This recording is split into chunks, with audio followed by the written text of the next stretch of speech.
Section 2.4 problems. Write the equation of a line that passes through the point -2, 5 and is parallel to the line whose equation is y equals 3x plus 1. Express the equation in both point-slope form and in slope-intercept form. Okay. We have a given line which is y equals 3x plus 1. So since it's in slope-intercept form, we know the slope is 3. We want the equation of a line, y equals mx plus b, that is parallel to this line and goes to the point -2, 5. Parallel means that the slopes are the same. So the slope of our line also has the slope of 3.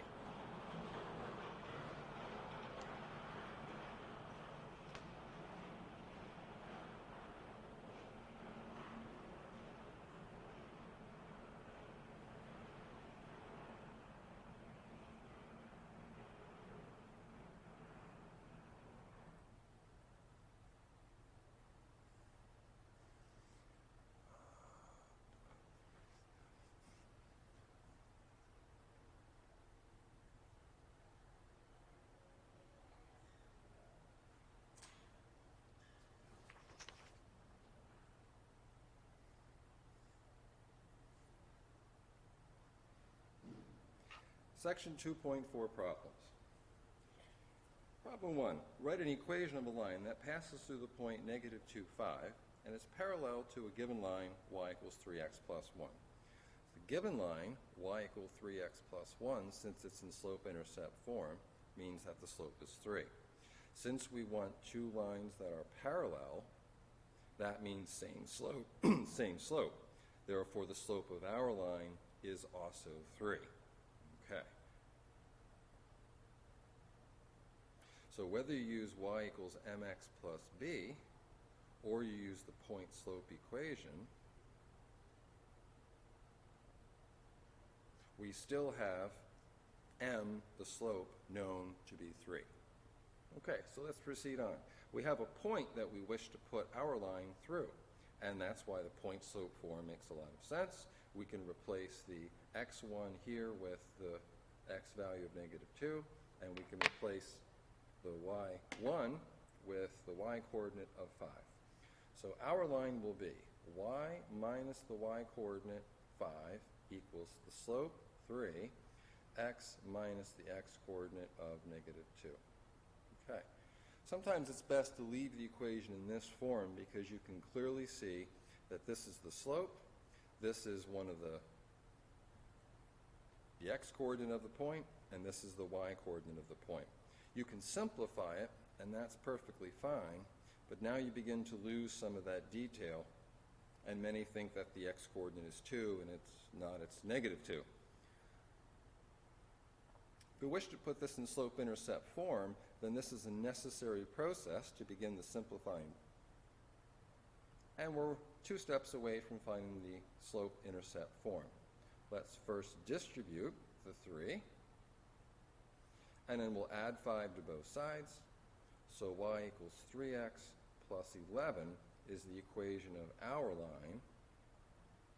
That line will pass through the point -2, 5 and will be parallel to the given line y equals 3x plus 1.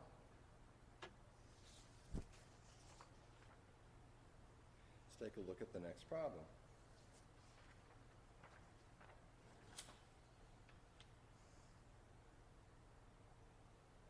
Write an equation of a line that passes through a point, -2, -6, and is perpendicular to a given line. Okay, so whether our line is parallel or perpendicular means that we need to figure out what is the slope of the given line. And the given line, x plus 3y minus 12 equals 0, is not written in slope-intercept form. So we have to do that to understand what its slope is. So we'll simply solve this for y. So x plus 3y equals 12. 3y is -x plus 12. And dividing all terms by 3, -1/3 x. 12 divided by 3 is 4. So the slope of the given line is -1/3. So there's the given line slope. Our line has the slope which is the negative, okay, reciprocal. There's the slope of our line. Now let's see, we want to express the equation in point slope form and general form. Okay, so we'll get the point slope equation here. M we know is 3. And we need a point, x1, y1, to substitute in. And we know that that has been given as -2, -6. So -2, -6. Substitute in the y coordinate. Be careful of the double negative. Substitute in the x coordinate. Careful of the double negative. Simplify here, +6. Simplify here, +2.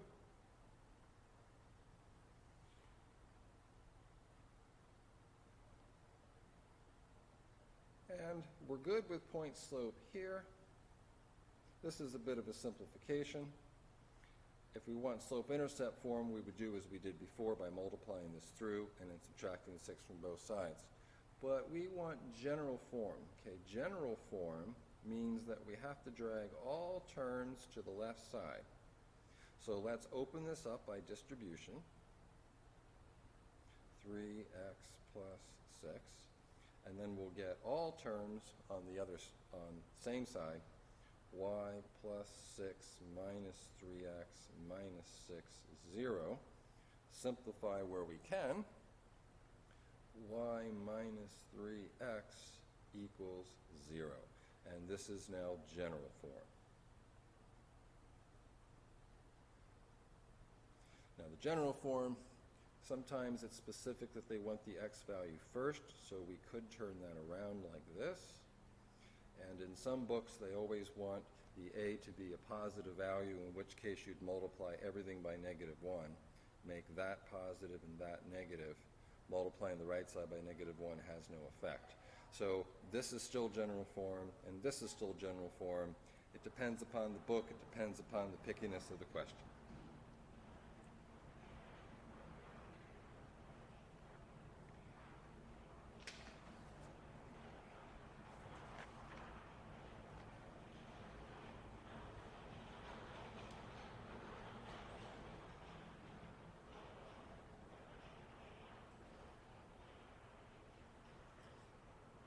Problem 3. This is the application that we worked on in the PowerPoint slides, but I want to present some more detail here that is necessary, and I want to modify the problem slightly.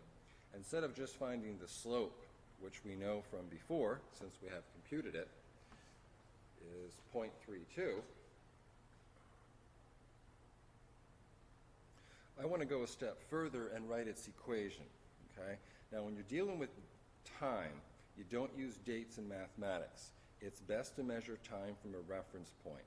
And the reference point is usually the first date given. In this case, it's 1990. So this is how we do it. Let x equal 0 be the year 1990. So that means the first ordered pair is 0, 9. Instead of 1990, 9, it's 0, 9. That means that in 2008, how many years have elapsed since 1990? So that would be 18. So x equals 18 is another way to say the year 2008, since this is 18 years after the reference point. So this would be 18 and 14.7. Now, when you try to calculate the slope, you get exactly the same value. It's still 14.7 minus 9 divided by 18 minus 0. So it's still 0.32 as it was in the PowerPoint slide.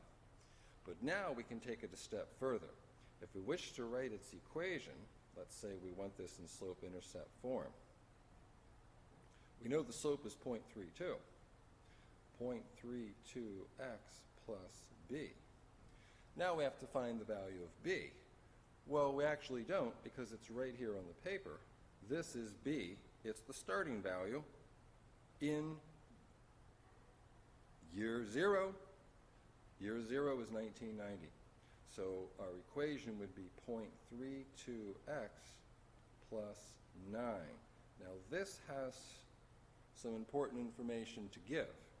It says when x equals 0, that means the year 1990, y, the number of men living alone, is 9 million. It also provides the slope. Because the slope is positive, we know that y, the number of men living alone in the U.S., is increasing, and it's increasing by 0.32 million per year, per unit of time. And that's how you handle dates when you write equations with math. Go on to problem number 4.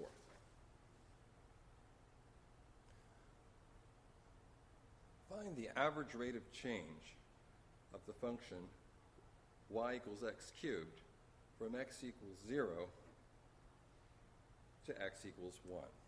Okay, so we have the function x cubed, and we have the interval is from 0 to 1. That closed interval means from x equals 0 to x equals 1. Okay. Well, the average rate of change is just an idea of slope.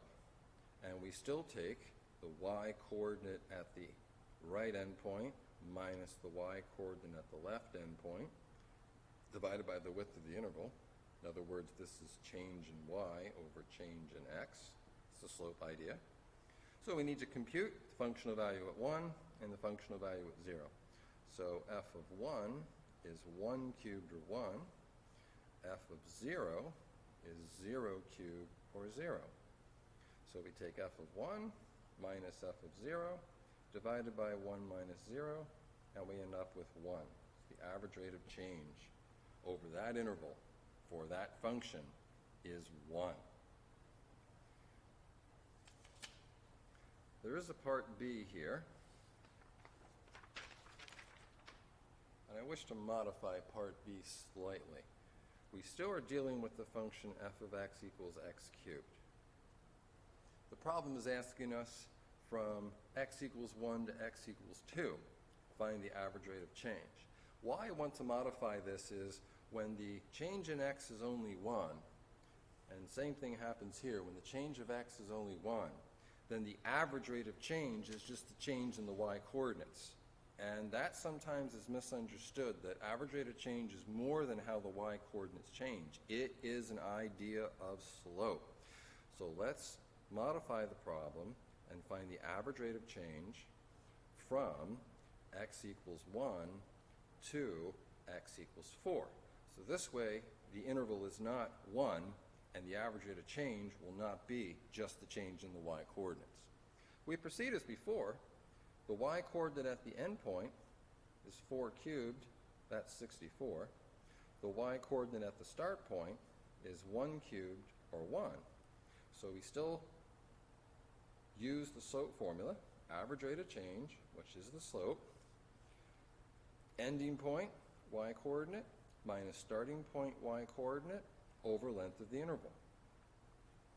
So that's 63, that's a 3, so the average rate of change is 21. And see, 21 is not just the change in the y coordinates. That represents the net overall change in the function over the interval from x equals 1 to x equals 4. And because this is positive, it means that the net change is an increase. But it doesn't mean that the function must increase all the way from 1 to 4. It is an average. That concludes the problems for section 2.4.